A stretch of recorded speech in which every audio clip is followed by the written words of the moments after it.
Hello divine souls, आप कैसे हो? मुझे उम्मीद है आप सब खुश होंगे। तो आज मेरा टॉपिक है फॉरगिवनेस। फॉरगिवनेस क्या होती है? फॉरगिव करने के बाद क्या फ़ील होता है? फॉरगिव करने का क्या इफ़ेक्ट होता है सामने वाली आत्मा पर और आपके ऊपर? सबसे पहले मैं आपको बताना चाहती हूँ कि अगर आपने इस दुनिया में खुश रहना है, सुखी रहना है, तो सबसे पहले फॉरगिव करना सीखो। क्योंकि माफ़ करने वाली और माफ़ी देने वाली जो आत्मा होती है वो इस दुनिया में सबसे बड़ी आत्मा होती है। उस आत्मा में परमपिता परमात्मा का वास हो जाता है। परमपिता परमात्मा उस आत्मा को बहुत प्यार करता है। अगर हमसे कोई गलती हुई है, सामने वाला हर्ट है, कोई भी है, आपका घर का है, बाहर का है, पूरी प्रकृति में पशु है, पक्षी है, कोई भी है, आप उससे माफ़ी मांगो। क्योंकि जो हर्ट होता है ना, सामने बाद में जाता है, पहले हमारे अंदर जमा हो जाता है।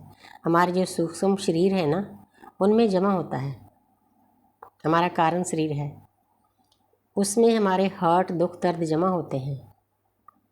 तो अगर हम सामने वाला हमें दर्द देता है, हम उसे माफ़ कर देते हैं, तो हम भी अंदर से हल्के हो जाते हैं।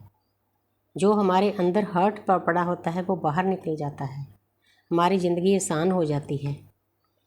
तो अगर हमसे कोई गलती हुई है, किसी को दर्द मिला है, तो हम उससे माफ़ी मांगते हैं, तो वो भी बहुत बड़ी बात होती है। जब हम माफ़ी मांग लेते हैं, जो हमारे अंदर दर्द पड़ा होता है उसको दुखी करने का, क्योंकि आत्मा में रिकॉर्डिंग होती है पल पल की, तो हम अंदर से हल्के हो जाते हैं। अगर आपने इस 3D वर्ल्ड में खुश रहना है तो माफ़ी देना सीखो, माफ़ करना सीखो, माफ़ी मांगना सीखो। तो माफ़ी मांगने का एक होपोनोपोनो का तकनीक है। अगर आपको अंदर से एहसास है कि मैंने उसके साथ बुरा किया है, तो परमपिता परमात्मा की एनर्जी को बुलाकर यूनिवर्स, एंजल, स्पिरिट गाइड्स, उनके सामने प्रेयर करनी है। उनको बोलना है कि मेरी ये प्रेयर उन सभी आत्माओं पर पहुँचा दो जिनको मैंने इस जन्म में या पिछले जन्म में कभी भी मन बुद्धि कर्म से हर्ट किया है, तकलीफ़ दी है। I am sorry, please forgive me, thank you so much, I love you very much. I am sorry, please forgive me, thank you so much, I love you very much. I am sorry, please forgive me, thank you so much, I love you very much. Ho'oponopono. ये 4 लाइनें आपने रात को सोने के time बोलनी है, तो इसका बहुत ज़्यादा इफ़ेक्ट होता है। आपका किसी के साथ गुस्सा है, नाराज़गी है, दोस्त है, मित्र है, फ्रेंड है, प्रेमी है, हस्बैंड है, सोलमेट है, कार्मिक है, कोई भी दुनिया में रिश्ता है, अगर आप उससे माफ़ी मांगोगे इस जन्म के कर्मों की और पिछले जन्म के कर्मों की, तो आप बिल्कुल हल्के हो जाओगे। वो इंसान देर सवेर आपसे बात करेगा। जब आपका उसका कार्मिक अकाउंट खाली हो जाएगा तो वो बात करेगा। क्योंकि हम दुनिया में कर्मा भोगने के लिए आते हैं। जन्मों जन्मों से जो हम बैग भर कर लाए हैं दुख के, दर्द के, उसको हमने खाली करना है। खाली ऐसे ही होंगे। होपोनोपोनो की प्रेयर दुनिया की सबसे बड़ी प्रेयर है। ये प्रेयर एक इंसान ने, डॉक्टर ने मरीजों पर अप्लाई की थी सबसे पहले। ऐसे मरीज़ थे जो डिप्रेशन में थे, मेंटली तौर पर अपसेट थे, कोई मेडिसिन नहीं ले रहे थे, कोई डॉक्टर उनको संभाल नहीं रहा था। तो अब उस इंसान का नाम मुझे याद नहीं। तो उस इंसान ने उन लोगों के लिए प्रेयर की होपोनोपोनो की।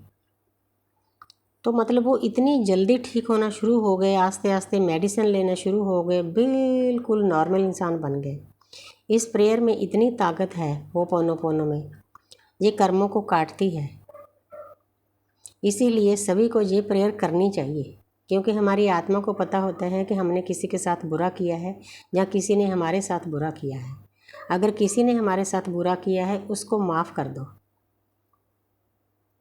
माफ़ी देना और माफ़ करना बहुत बड़ी हाई पावर की सोल होती है जो ये काम करती है। नहीं तो दुनिया में ईगो इतनी होती है, कोई माफ़ी मांगना अच्छा समझता ही नहीं। मैं माफ़ी क्यों मांगूँ? ईगो। जितनी देर हमारी ईगो हाई रहेगी, हमारे सर के ऊपर हमारा क्राउन चक्र होता है। तो क्राउन चक्र से हमें जीने की ऊर्जा मिलती है, परमपिता परमात्मा की एनर्जी मिलती है। जैसे जैसे हम नाम लेते हैं, पाठ करते हैं, मेडिटेशन करते हैं, वो एनर्जी का फ्लो ज़्यादा हो जाता है। जैसे पहले पतली पाइप होती है ना, फिर ज़्यादा चौड़ी पाइप हो जाती है। लेकिन जब हम ईगो में होते हैं, अहंकार में होते हैं, तो परमपिता परमात्मा की ऊर्जा बहुत कम हो जाती है। वो पाइप बिल्कुल इतनी कम हो जाती है। आप दुखी रहते हो, बीमार रहते हो, डिप्रेशन में जाते हो, दुनिया भर के दुख आपको मिलते हैं, तो आपके काम बनने बंद हो जाते हैं, क्योंकि परमात्मा की एनर्जी से ही हमारे काम बनते हैं। तो जब हम अच्छे अच्छे काम करते हैं, तो परमपिता परमात्मा का नाम जपते हैं, मेडिटेशन करते हैं, चक्र बैलेंस करते हैं, तो वो फ्लो आस्ते आस्ते बढ़ता जाता है। लेकिन हमने इतना भी नहीं बढ़ाना। अगर वो फ्लो ऊर्जा का, परमपिता परमात्मा तो बैठे हैं हमें सब कुछ देने के लिए, भंडार है कलयुग में खास करके। मैं हैरान हूँ कि इतने साधकों के फ़ोन आते हैं, उनको अमृत मिल रहा है परमात्मा से। जिस अमृत के लिए देवता और असुर उनका युद्ध हुआ था, अमृत मंथन के टाइम, वो अमृत कलयुग में परमपिता परमात्मा बहुत जल्दी दे रहा है। हमें लेना नहीं आता, हमें लेना चाहिए, क्योंकि परमपिता परमात्मा को पता है कि ये जो अर्थ है, हमेशा मैं बताती हूँ, जो 3D से ना 4D में शिफ्ट हो रही है, कलयुग से सतयुग में शिफ्ट हो रही है। उसमें शिफ्ट होने के लिए आपने देखा होगा कोरोना के आसपास इतनी आत्माओं की जागृति हुई है। आप एक टीवी पर देखो, अदम मान है जो पॉडकास्ट करते हैं, इतनी अच्छी अच्छी आत्माएं आती है, इतनी अच्छी अच्छी आत्माएं आती है, हैरान हो जाते हैं सुनकर कि इतना ज्ञान है लोगों के पास। परमपिता परमात्मा इतने गफ़े दे रहा है, मतलब कलयुग में नाम इतना जल्दी मिल रहा है। वो एक शब्द होता है था, पुराने बाबा जी बोलते थे, नाम जप लो नसीबा वाले बंदे, लुट पैगी राम नाम दी। अब लुट पै रही है, लूट पै रही है ना राम नाम की। हमको लेना नहीं आता, परमपिता परमात्मा देने के लिए तैयार है ब्रह्मांडी ऊर्जा। तो इसीलिए आज मेरा टॉपिक था फॉरगिवनेस क्या होता है, तो मैंने उसी पे बात की। मुझे उम्मीद है कि सिंपल लफ्ज़ों में की।